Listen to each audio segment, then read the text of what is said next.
This is Sports Spectrum, the sports and faith podcast where we bring Jesus into the conversation. Here's your host, Jason Romano. Hey guys, welcome to the show. I'm Jason. My email address is jason@sportspectrum.com. Jason@sportspectrum.com. You can email me directly. I'd love to hear from you. Any thoughts on the podcast or any guest ideas that you might have for future shows here at Sports Spectrum. Love to hear from you. You can email me directly, jason@sportspectrum.com. And we are presented today by Water Mission, a nonprofit Christian engineering ministry that fights the global water crisis with safe water, sanitation, and hygiene solutions in developing countries and disaster areas. The work they do is so important, and you can learn more by checking out their website, watermission.org. You can pray with them, fighting the global water crisis, watermission.org. We're also presented today by Compassion International, the most trusted child development ministry in the world. And right now, you can join with Compassion and their pro athlete friends to team up and help release children from poverty. That's right, children that are in poverty all around the world. Food is scarce. Many of the kids' parents aren't working, especially during COVID-19, and you can help make a difference in a child's life right now. Check out compassion.com/teamup, compassion.com/teamup to learn more and help release a child from poverty today. We are excited to welcome Danny Wuerffel for the first time to the Sports Spectrum podcast. 1996 Heisman Trophy winner. Everybody remembers that 96 college football season. What a special year it was for Danny and the Florida Gators. He won the Heisman Trophy, SEC Player of the Year, national champion when his Florida Gators beat Florida State in the Sugar Bowl. And think about this.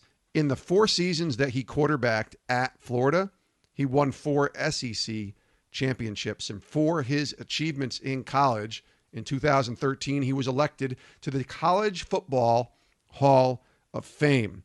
Now, going to the NFL, he was selected in the 4th round of the 1997 NFL Draft by the Saints. He played in New Orleans for 3 seasons, then went to Green Bay for a year, Chicago for a season, and then finished out in Washington in 2002, playing for his old coach, Steve Spurrier. He actually had a stint in NFL Europe as well, where he won the World Bowl with the Rain Fire in 2000, retired from the NFL after 2002 in that season, and then went into ministry and is still working in ministry today as the executive director of Desire Street Ministries. The ministry helps under-resourced areas across the Southeast, partnering with leaders to create thriving and sustainable neighborhoods. He's doing amazing work with Desire Street. He's got an incredible story, a really great story of faith and football, success, identity, and then handling the moments that come in our lives that aren't so successful.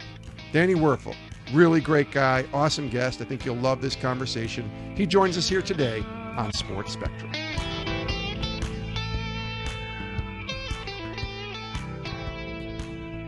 Danny, welcome to Sports Spectrum.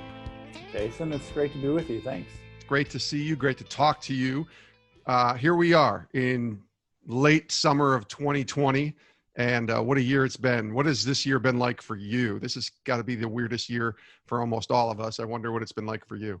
Yeah, I mean, we've been impacted a ton, like a lot of people, and I think we've been kind of in the blessed portion of the world in that we didn't lose our job. I could do a lot of my job from home. We were able to take our kids in and do virtual school pretty easily. In fact, 2 of my boys already were doing that prior to COVID. So in some ways, I mean, it's definitely been tough. It's been difficult not doing the fun things we like, not being able to connect with people the same way. I mean, it's great seeing you on Zoom, but Zoom calls can be exhausting too. Yes. And so, there's definitely been things, I think I felt really, really good kind of getting into the summer. Felt like we had really done well. We'd had some really unique times for our family. And I think in the back of my mind, like a lot of us, I was like, okay, wow, I think we're about done. And then all these numbers start spiking. I kind of feel like you finished a marathon and you thought you were done, but you have another one. Yeah. So I'm kind of feeling that a little bit, but as I said, when I look at our country and I look at a lot of people that I know and the people that we work with at Desire Street, there's certain people in our country that have been affected tremendously more, and are scraping to get by, kids looking to get food, parents without work, people without health care. And so just a lot of things are troubling and sad. It's been one heck of a year. What's the Lord shown you? I know we're going to talk about your faith and your journey to Christ and kind of living that out, especially in the sports world. But what's he been showing you during these past 4, 5, 6 months? I think I'm kind of right in the middle of it. I tend to think real clearly in hindsight, but kind of going through things and just try to experience it and feel it. I've definitely the last month felt more down.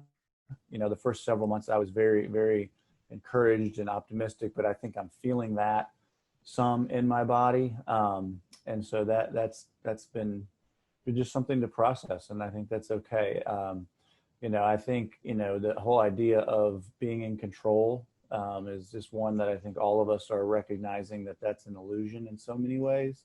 Yeah. And that's tough to let go of that. I also think there's lots of good things. We always spend a lot of time thinking about what is the sin in our life that needs to get rooted out. But so often the things I think that are more challenging for us are things that are probably good things, but that we rely on too much for our psyche and for our soul and our spirit. So you take away some of those things sometimes and you realize how important they were to you. And what's too important, what's semi-idolish, what's full-blown idol, I don't know. But there's definitely been different things that I've enjoyed, that I'm a part of, that I'm not doing, that I'm recognizing. You get a lot of joy from. So that's another one. And then the other one that perhaps we know about more in detail is a lot of the work we do at Desire Street is in African American under-resourced neighborhoods, and just with all that's been going on in the world, it's been troubling. It's been hopeful. I've seen in some ways a lot more people open their minds to struggles they've really not paid attention to as much or believed were as big. And then I'm worn out by all the divisions, that all the different political ways that these groups try to steal whatever's going on. And I've got a lot going on, but God is working through it. Do you ever struggle with, and this is just a personal question really, because this is a struggle for me after I left ESPN and go into what I would say is ministry with Sports Spectrum, I have tended to maybe drift sometimes in my relationship with the Lord, thinking that the ministry aspect of the work I do can cover that, if you will. And I've talked to many people who've said, listen, ministry is important and it should be the outflowing of your relationship with the Lord. But sometimes if you try to replace even the good things like ministry with your relationship with God, that becomes an idol too. And that's hard because we think, well, we're doing good work. We're being the hands and feet of Jesus. We're telling people, like on a podcast here, about Jesus. Have you ever struggled with that, being in ministry for many years? I think so. I mean, I think, it's real easy. I know different times I've done a lot more speaking or preaching, and you may be in the word all the time, but you're really looking at it more as a project than as its project on you, And so, several, years ago, I got really sick, and I was actually paralyzed for a while, and that sort of led to a lot of challenges, changes, deeper growth for me. And I think one of the things I learned through that was that I was trying to do all the right things, but it's just so easy for us to, whatever we're doing, to try to steal that glory for ourselves. And so part of my unwinding, I think, has been to really sense, the dual nature of motives. And while on one hand, I'm maybe trying to help someone, I'm also really trying to impress you or have the world think I'm a good guy, or those sort of things. And what I've really found, just kind of this concept of being still in particular, there's centering prayer and some different meditation that has really helped me sort of step away from and slow down my busy mind and all those sort of things, which has definitely helped. But to me, if I'm doing anything related to Desire Street, I'm hoping that's an outpouring of my faith, but that's usually not the place where God is, working in the deepest parts of my heart. Can you share a little bit about, you said you got sick, paralyzed. I don't know if I know that story. Is it okay to share that publicly? Sure. Yeah. So I got what was called Guillain-Barré syndrome. It's an autoimmune disorder. We were on a Desire Street retreat, and a lot of us got a stomach virus. And for some reason, that triggered this, what's called Guillain-Barré, where my body, instead of fighting the virus, actually starts fighting my own nervous system, and you slowly get paralyzed, starting at your feet and your leg, and then from your arms in. And it was a bizarre, long story, but the gist of it was, for me, I was really immobile for a few weeks, and then I was like tired and couldn't move much for a few months, and then after 3 or 4 months I was more functional, but probably with about 15% of my daily energy for about a year. Wow. How long ago was that?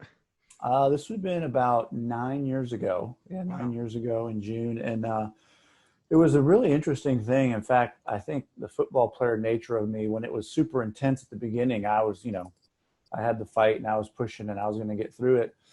And then as I kind of started to get better, but I didn't have my energy, that was actually this long, difficult space where, I'd do 1 or 2 things a day and get tired and get a headache. So I had to really be very careful of how I spent my time and what I did. And that was when I started being introduced to a little bit more of the centering prayer and some meditation and just being still. Most of my quiet time for my life was reading and thinking about what I was reading, which is fantastic, but you're still just using your own regular brain. And so for me to sort of try to stop that overactive brain to create space for the Spirit to move and to be actually present was really, and has been very powerful. Danny Wuerffel is our guest here on Sports Spectrum. Want to go back a little bit before the Heisman Trophy, the national championships, and all the success you had at Florida. What it was like to grow up and born in Florida, but moved around quite a bit, right? Yeah, my dad was in the Air Force. He was a chaplain, and we moved every 3 years all over the country, and Spain and back to Nebraska and Colorado and Florida. So we experienced a lot of different cultures and moved a lot. Was that good in hindsight, looking back? I know there's some people who've moved a lot and they're like, yeah, we got to be friends for a couple of years and then moved on. But then the hindsight is, we got to experience a lot of different types of culture and areas. And was that good looking back for you? I think so, for sure. It's probably mixed. I know people that grew up in some pretty stable things and have lifelong friends, and there's some beauty to that. But we definitely, experienced the North, the South, a different country. And I think one of the biggest things I learned was that there's a lot of different ways that people think and live, and they don't have to be wrong. They can just be different. Yeah. And I think we're sort of plagued right now in this sort of anything that's different is wrong, because we're so entrenched in camps, it seems like. And so I think that has helped me to be able to move in different worlds, to live and minister cross-culturally in our country. And, and it also sort of forces you to meet new people and make new friends. And I think, sports was an incredible blessing for me, because everywhere I went, I'd get on a team and you immediately had friends and allies. And so I think sports really helped me avoid some of the challenges that come along with that sort of lifestyle. But I'm very grateful for it. I see things very openly, and I'm grateful. Yeah, as you grew up, that talent obviously started to kind of be put on full display, playing the game of football, and you were National Player of the Year in high school, very highly recruited. What was it like handling that first experience of fame and attention and kind of staying grounded? What was that like? I'm sure plenty of it got to my head, whether I knew it or not. We had a pretty strong ethos in our family about being humble. I remember in 4th grade, I went to my first soccer practice in America after we were in Spain. We moved back to America, and I go to my first soccer practice, and my dad picks me up and said to the coach, "Hey, how did Danny do? He probably did well. He's been in Spain." And the coach said, "Oh yeah, he told us he was the European champion," or something. And what I remember, I can still to this day see this piercing look my dad gave me, that we don't brag.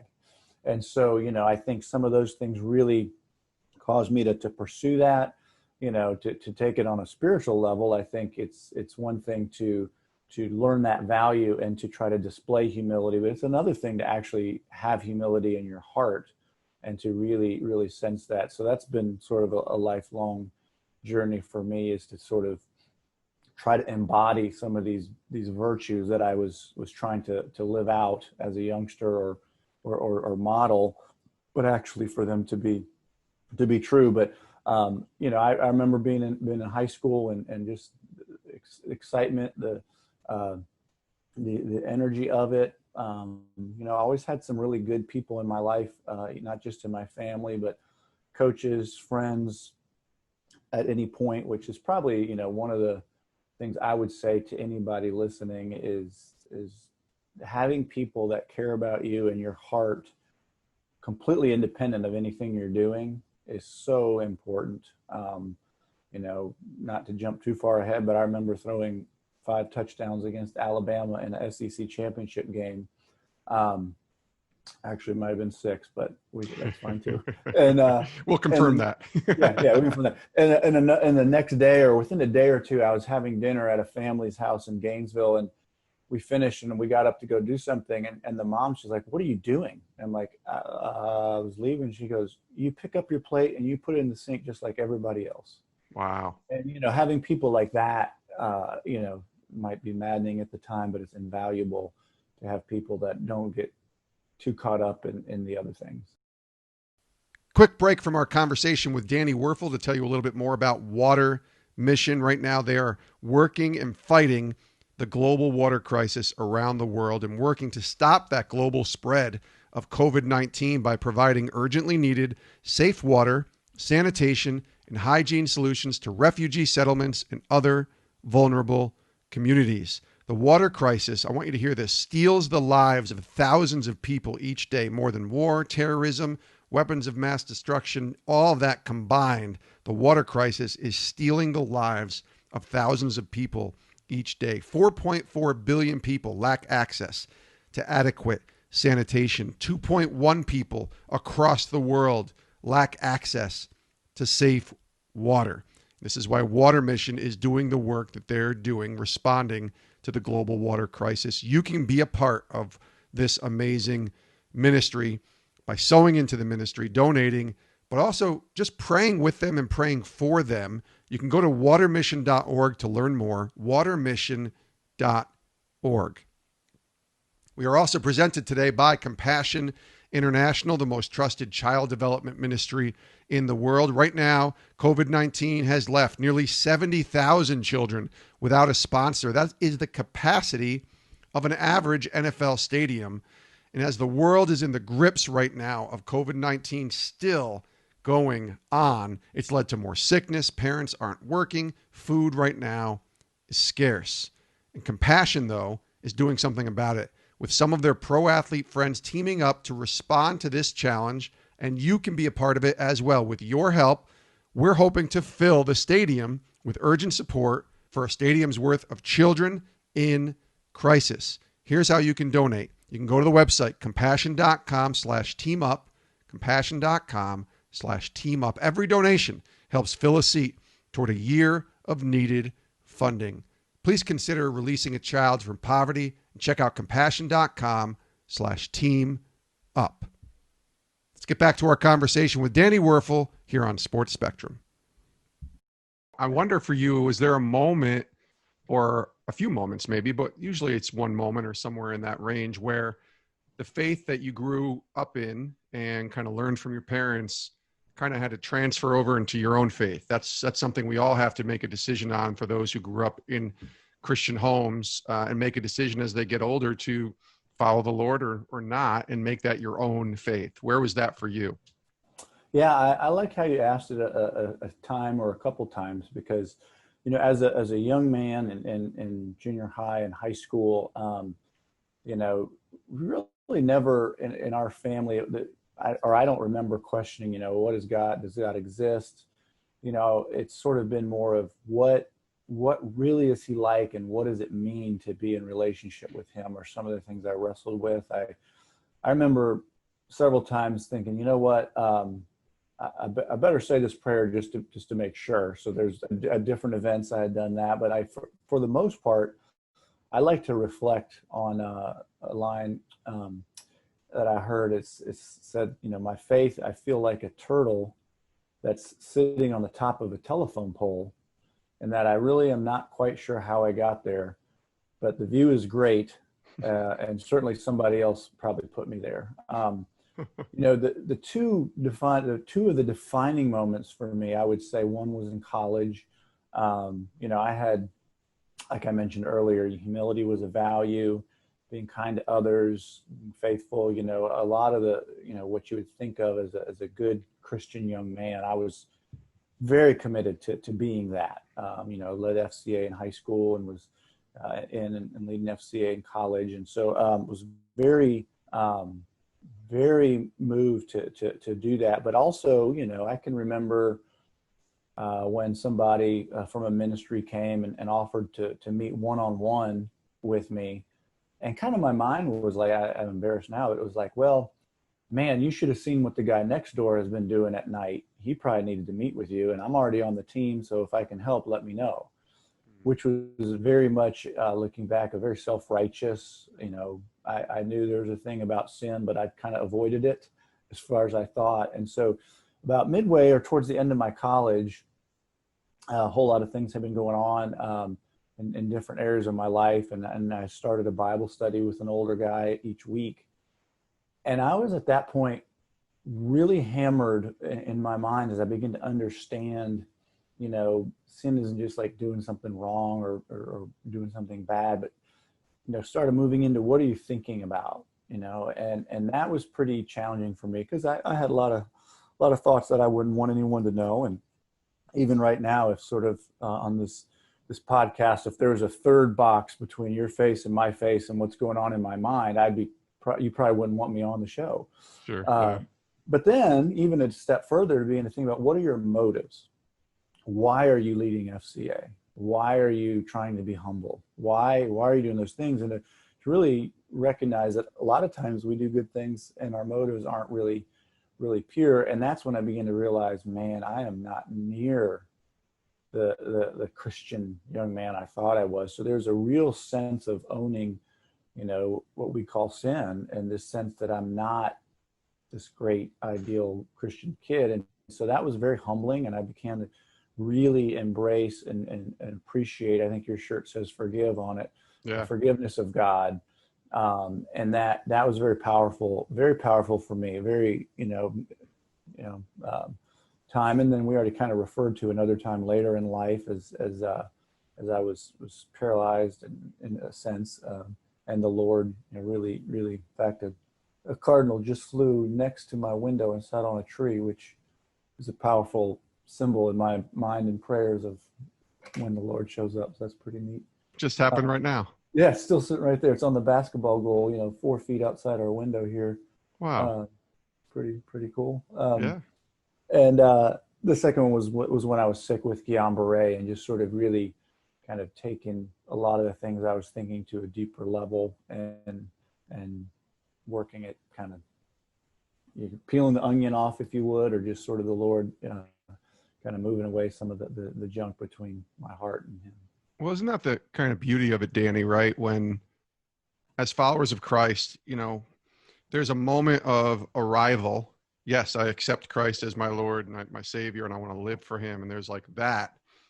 But then it's like a lifetime worth of continuing to be sanctified every single day, because I think as Christians, sometimes we can get caught up in thinking that we've reached a certain area, right? Like we're good, we've made it, we wrote a book, or we won a national championship, or we started a ministry.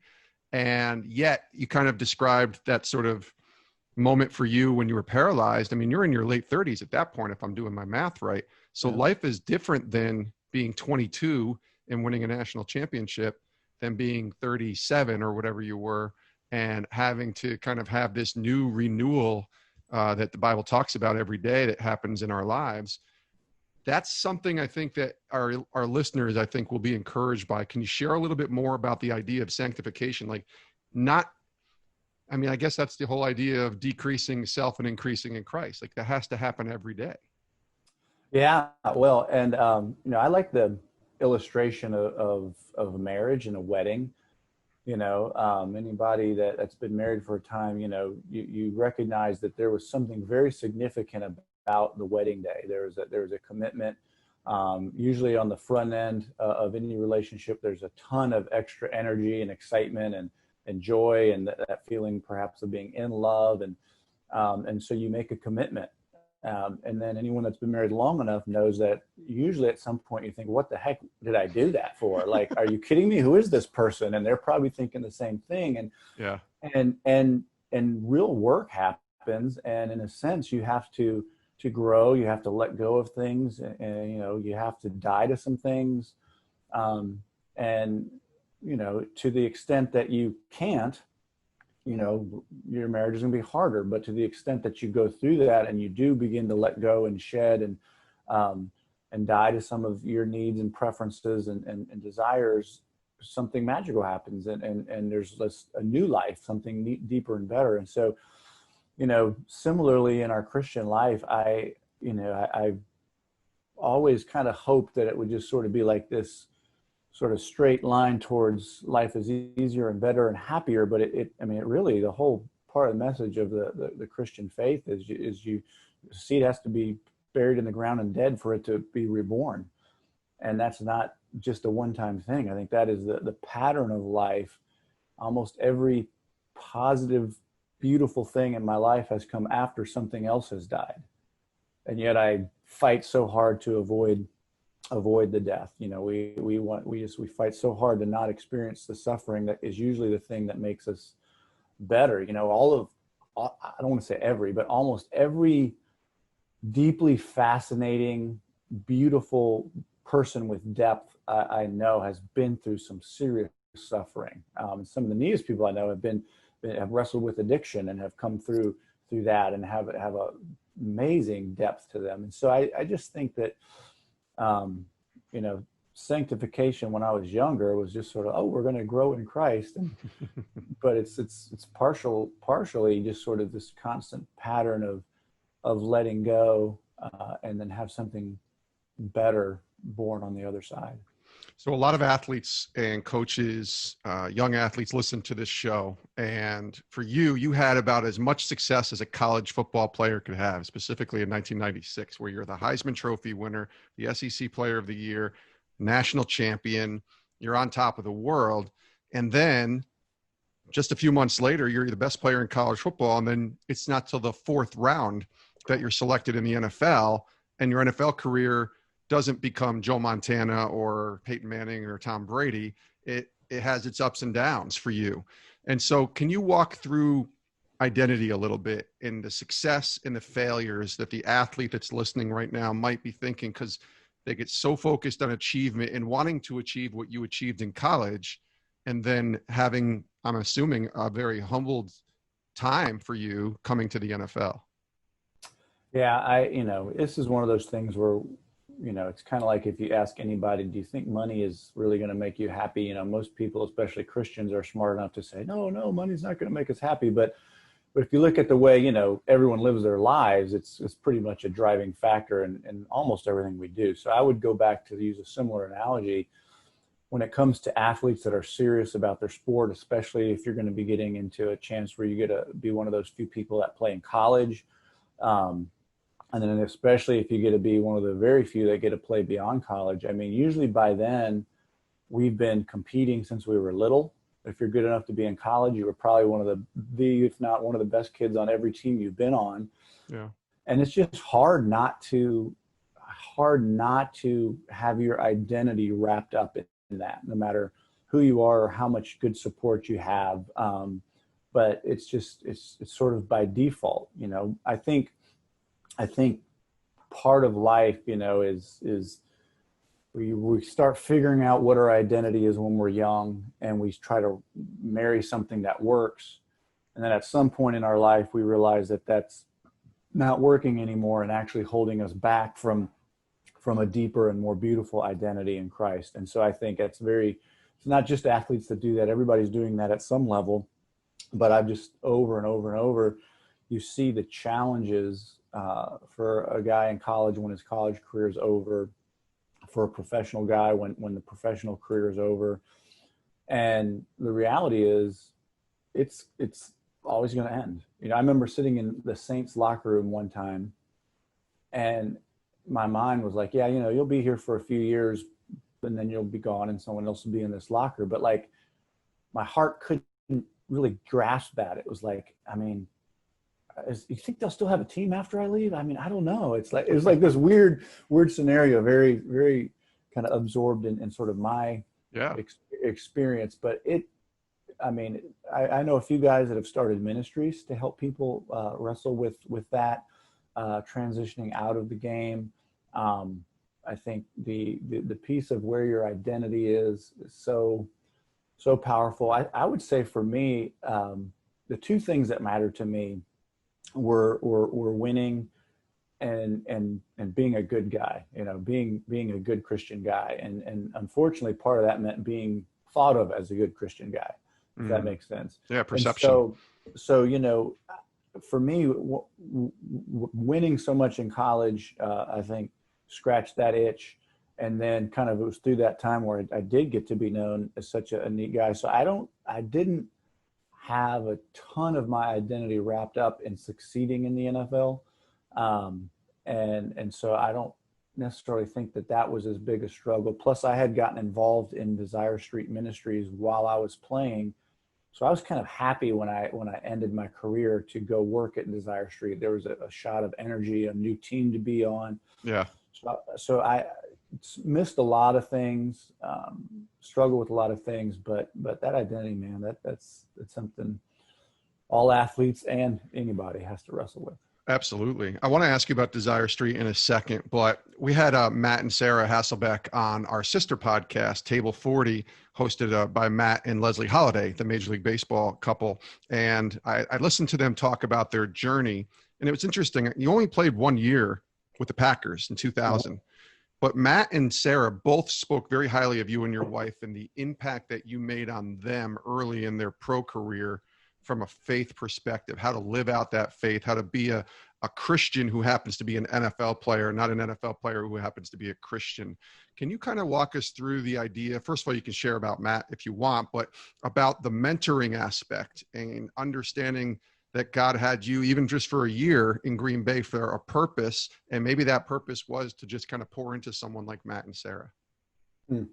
Well, I think that's just part of the way the world and the kingdom works is, people poured into me and still do. I have so many people that are pouring into me that have so much more experience, that are farther down the road, that have been a little bit thought about things more than I have in every aspect. And so I love to be able to take what I've learned and grown and share that with somebody else. And, Matthew and Sarah were just delightful. In fact, my wife and I were on a call with Sarah yesterday. I hadn't talked to her in several years. So that was really fun to reconnect with her. And they're just fantastic people that were really wanting to learn and grow. And we were friends there and was happy to do it. I feel like my life is like being a quarterback. I get, way more credit than I deserve for so many things. Anything that goes well, I get a lot of credit for. And so I'm happy to have had an influence on them. Now, I'm sure somebody that had an influence on you, and you probably get this question a lot, but because you played with Green Bay, that means you were around Mr. Brett Favre for that one season in 2000. Do you have a favorite Favre story? A lot of guys have said they've spent just a couple of weeks or months with him, and they have a story that they take away from Brett. You spent a whole year there. Is there a favorite Brett Favre story that comes to mind? There's a few. That year, him and his wife came to the Bible studies with us, and I think he was really, working on who he was as a man and a husband and a father, and I had a lot of respect for that.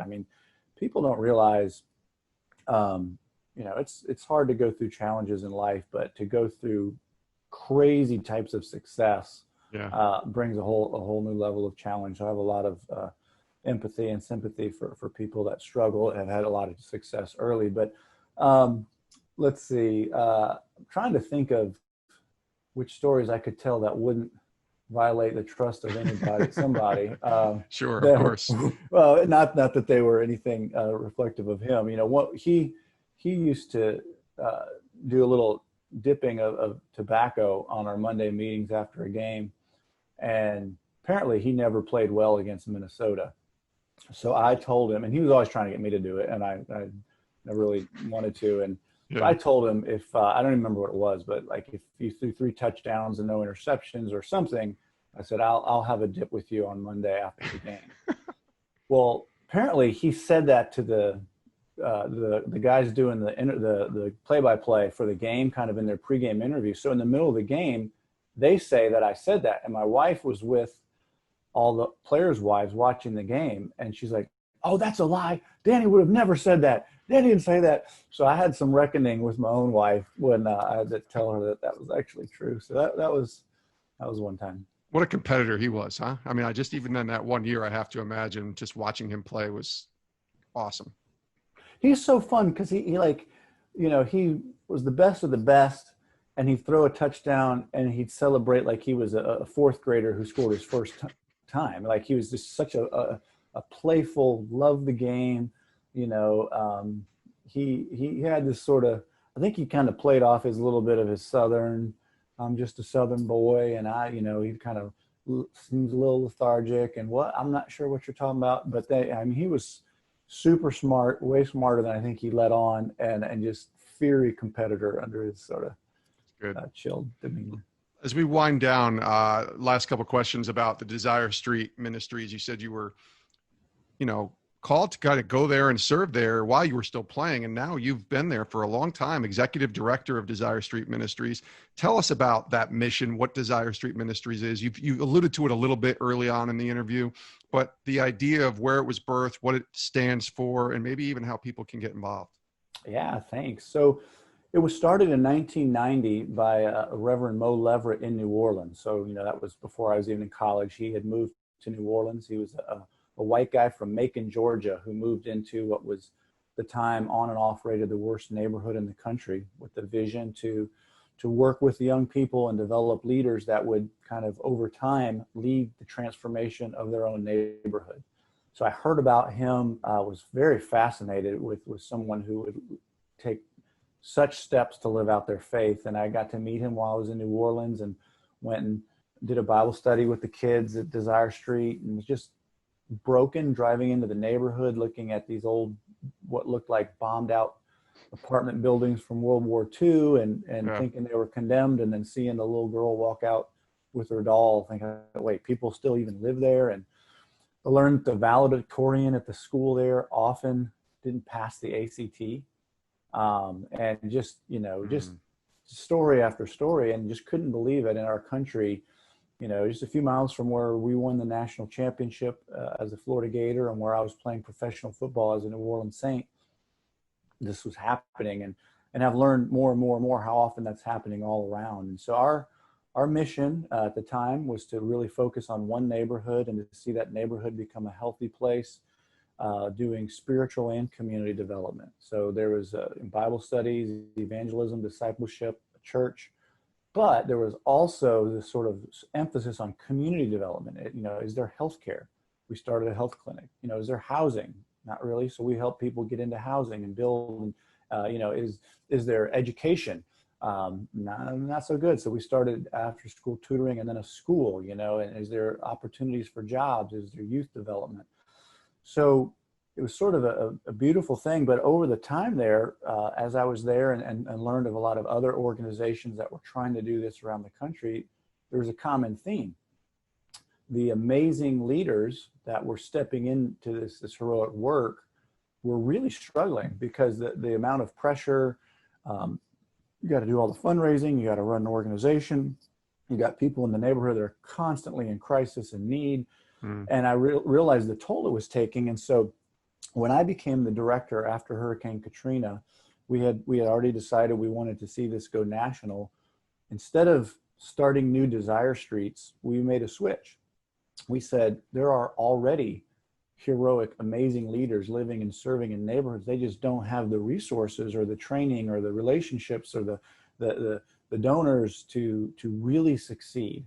And so we've flip-flopped. And so Desire Street now, we're almost like a supporting ministry. We come alongside existing urban ministries and we work with them for 3 to 5 years. We help them develop their boards. We help them develop their marriages. We have counseling. We have retreats. We help them develop their organizations, their giving structures. We've got a lot of training. So we're really, it's kind of like, there's that scene in Superman where Lois Lane falls off the building and Superman catches her and he says, "Don't worry, I've got you." Yeah. And she's like, "Who's got you?" And so that's kind of what we are. We're that group of people that come along, heroes that are catching people all the time, and we're trying to be there for them. We've been in dozens of neighborhoods over the years, and we have a new goal to really develop 20 thriving and sustainable urban ministries by 2025, and primarily in the Southeast right now, but would love to connect with anybody if they want to go to our website, desirestreet.org, and there's different ways to get involved with what we're doing. There's ways to get involved directly with the partners that we work with. And then if you're doing something in your city where we're not, there might be ways we could encourage you as well. Love it. Desirestreet.org is the website. Danny Wuerffel's been our guest here on Sports Spectrum. Thanks, Danny. This has been really, really great to have you on the show, and hopefully we'll get you back, and stay healthy, and all the best to you. Thanks so much. Sounds good. Thanks, Jason. God bless you. And many thanks to Danny Wuerffel for joining us here today on Sports Spectrum. He's got a great story, and he's the 1996 Heisman Trophy winner, so he has a great platform as well, and he's doing awesome work with the Desire Street Ministries as their executive director.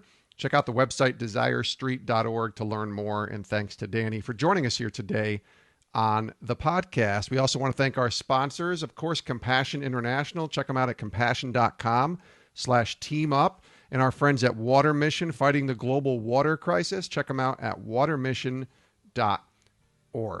Before we say goodbye, I just want to encourage you guys, whatever app you're listening to this podcast on, wherever you are, click that subscribe button and never miss an episode of the podcast. And then if you are listening on Apple, do us a favor and leave us a review. It helps get the word out, and just helps kind of increase that exposure that we're looking for, I think, with Sports Spectrum, to tell people about Jesus. And so any way that you can help by leaving a review, telling others about the podcast, it just means a ton. We love you guys. Thank you so much for tuning in, and we'll see you next time right here on Sports Spectrum. I hope you all have a great rest of your day.